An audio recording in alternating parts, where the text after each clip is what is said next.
तो प्यारे मित्रों, दो पूर्व मैंने आपके सामने रखे हैं। अब हम तीसरे पूर्व की तरफ आएंगे, दीपावली की तरफ, महालक्ष्मी पूजा की तरफ। और कुछ लोग कहते हैं कि महालक्ष्मी का जो पूर्व है वो महाराज कब बनाना चाहिए, कि वो 31 तारीख को बनाएं, या फिर हम जो है फर्स्ट यानी कि पहली नवंबर को बनाएं। तो कृपा करके जो है इसका समाधान करें। तो हम आपके सामने अब जो है वो महालक्ष्मी पूजन का जो है समय, टाइम टेबल और विधि पूजा हम आपके सामने ज्ञान वर्षा के द्वारा लेके आ रहे हैं। तो आप इस बात को भी जानकारी के लिए रखें और ये दूसरों को भी ज़रूर शेयर कीजिएगा। तो आप आ जाइए। शास्त्रों के मुताबिक दीपावली का जो पूर्व है वो अमावस्या तिथि के दिन ही बनाया जाता है। जिस दिन अमावस्या तिथि हो उस दिन दीपावली का पूर्व बनाया जाता है और इसको जो है ज़बरदस्त तरीके से जो है इसका आनंद लिया जाता है। और उसी के अंदर हम महालक्ष्मी का भी पूजन करते हैं और महालक्ष्मी को भी हम अपने घर में विराजमान करते हैं, क्योंकि पाठ तो आपके घर पे लगा हुआ है। लेकिन कोशिश ये करनी चाहिए कि महालक्ष्मी की जो मूर्ति आप स्थापित करते हैं वो खड़ी होनी नहीं चाहिए, खड़ी स्वरूप में नहीं होनी चाहिए, बैठी हुई स्वरूप में होनी चाहिए। क्योंकि जो महालक्ष्मी जब बैठी होती है तो जब आप उसका पूजन करते हैं तो वो आपके घर पे हमेशा ही बैठी रहेगी।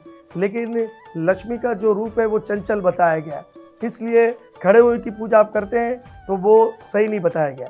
इसके महालक्ष्मी की जो मूर्ति होनी चाहिए, जो तस्वीर होनी चाहिए, वो बैठी हुई होनी चाहिए। और जो है कलश उनके हाथ में होता है, आपने देखा होगा। और इसी प्रकार से कमल के फूल के ऊपर वो विराजती है और कमल लेनी उनको कहा गया है। तो उसी प्रकार से और अब हमारे जो सारे जो पूर्व है, अब जैसे हमने आपको पहले कहा कि धनतेरस की आपने पूजा कर ली, आपने काली चौदस की पूजा कर ली, और इसके बाद आपने जो है महालक्ष्मी और श्री गणेश जी का पूजन आपने कुबेर जी के साथ करना है। और इसके बाद फिर आप पूर्व आते हैं, सुबह उठते हैं और सुबह से आपके घर में जो है वो मंगलमय जो कार्य हुआ होता है और पाठ तो लगा हुआ होता है। और फिर आपने स्वस्थ वस्त्र धारण करने और फिर आकर अपने पाठ के सामने बैठ जाना है। और फिर घरों के अंदर हम रंगोली लगाते हैं, स्वागतम करते हैं महालक्ष्मी का अपने घरों के बाद, और अलग मुख्य प्रकार की रंगोली तोरण सजाते हैं ताकि महालक्ष्मी का वास हो और हमारे घर पे महालक्ष्मी आ जाए। और इसी दिन जो है 14 जो रत्न थे उनमें से जो है महालक्ष्मी का प्रादुर्भाव हुआ, यानी कि महालक्ष्मी जो उत्पन्न हुई तो उसको भगवान विष्णु ने अपने पास रखा और उसी समय देवताओं ने भगवान लक्ष्मी और नारायण का वह विवाह कराया और इसी प्रकार से फूलों की वर्षा हुई। तो महालक्ष्मी का पूजन किया जाता है। तो उसी प्रकार से कुछ मान्यता ऐसे भी है और ये जुड़ी होती है रामायण से।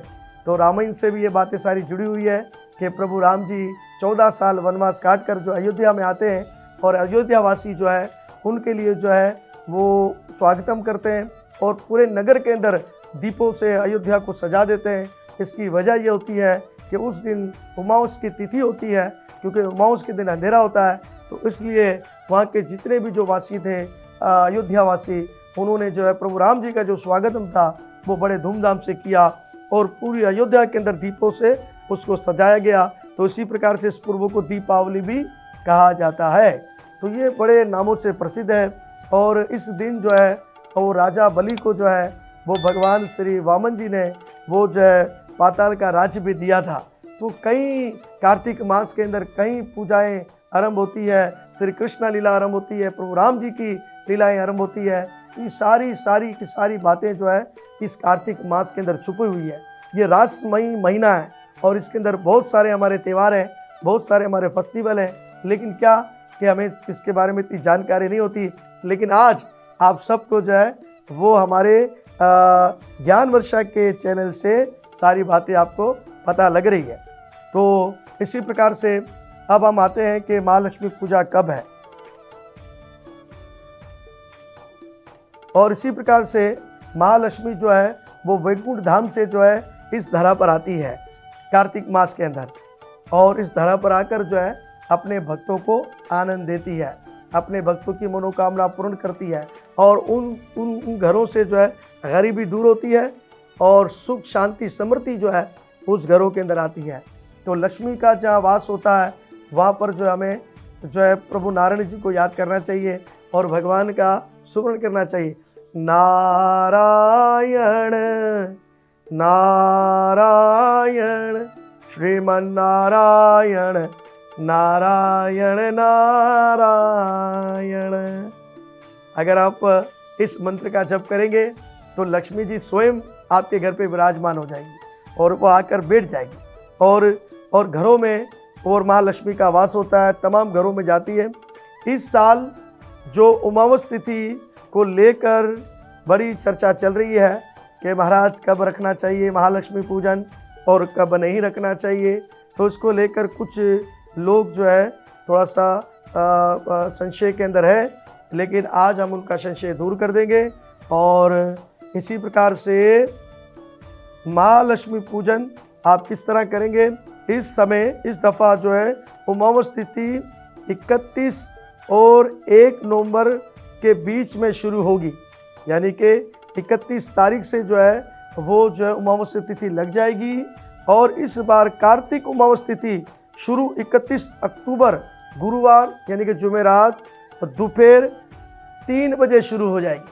यानी 31 तारीख को जो है अक्टूबर की 31 तारीख को दोपहर गुरुवार के दिन, गुरुवार के कहते हैं जुमेरात को, जुमेरात के दिन, तो ताकि उर्दू में मैं आपको बता दूं। और 31 अक्टूबर को गुरुवार के दिन जो है ये तिथि लग जाएगी। तिथि कहते हैं तारीख हिंदी में, हिंदी में तिथि, इंग्लिश में तारीख लग जाएगी। और जो उसका जो समय होगा वो 3 बजे शुरू हो जाएगी उमावस तिथि, और ख़त्म उमावस तिथि जब ख़त्म होगी वो 1 नवंबर शुक्रवार, वो तकरीबन जो है 1 तारीख को जो है वो ख़त्म होगी, ठीक है ना। तो 1 नवंबर को ख़त्म होगी। तो इस लिहाज से जो है दिवाली का जो पर्व है, महालक्ष्मी का जो पर्व है वो 1 नवंबर यानी कि पहली तारीख की नवंबर जो है उस पे मनाया जाएगा। तो प्यारे मित्रों, ये बात यहाँ पर स्पष्ट हो चुकी है कि आपको जो है वो दिवाली कब मनानी है और लक्ष्मी पूजन कब करना है। तो प्यारे मित्रों, आप भयभीत मत होना और घबराना नहीं है, क्योंकि अब ज्योतिष शास्त्रों के मुताबिक और संतों के मुताबिक और टिप्पणी के मुताबिक जो है इस तिथि को जो है 1 नवंबर को मनाया जाएगा। 1 नवंबर, और पूजा का जो मुहूर्त होगा और वो भी बहुत सरल है, आप 6 बजे भी जो है शाम को पूजा कर सकते हैं। इसके बाद प्रतिपदा तिथि जो है वो शुरू हो जाएगी।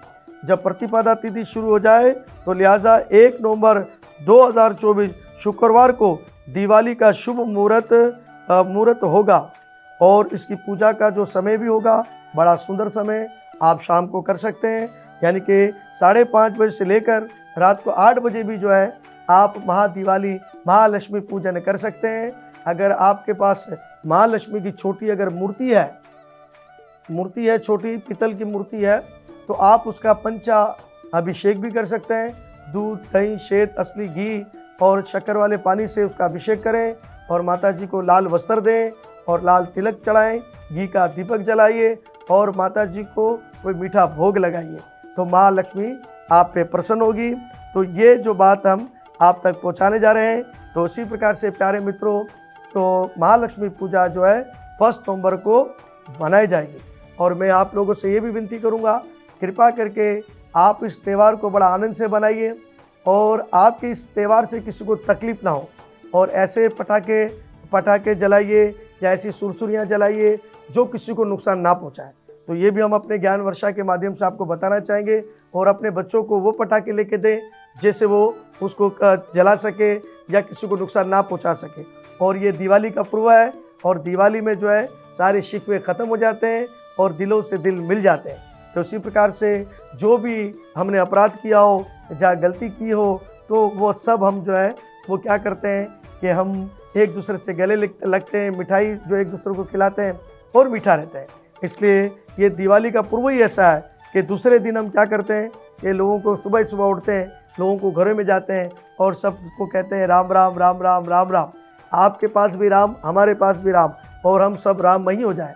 तो उसी प्रकार से प्यारे मित्रों, ये सारी की सारी जानकारी जो थी वो हमने आप तक पहुंचाई है, और आप इस जानकारी को आगे भी पहुंचाएं, ताकि लोगों तक ये सही वातावरण पहुंच सके। तो उसके बाद जो है ये सारे पूर्व बनाए जाते हैं। और फिर इसके बाद जो है लज्जिया, इसके बाद बड़ा सुंदर एक पूर्व है, बड़ा सुंदर पूर्व है, तूने श्री इंद्र का मान घटाया। और भगवान ने, आपको पता है कि 7 साल की उम्र में जो है वो गोवर्धन पर्वत अपने इस छोटी सी उंगली में उठाकर तूने नग पर गिरवर उठाया, इंद्र का मान घटाया, अपरंपार प्रभु तेरी माया, तेरा अंत किसी ने नहीं पाया। तो उसी प्रकार से प्यारे मित्रों, फिर विश्व के सारे वैष्णव भगत जो है वो 2 तारीख को श्री गोवर्धन पूजा का आनंद लेंगे और गोवर्धन का स्वरूप बनाकर जो है सारे भगत लोग पूजा करेंगे।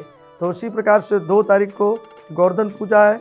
इसके बाद फिर जो है तीसरा पर्व जो है फिर इसके बाद जो है वो भाई दूज का भी पर्व आता है।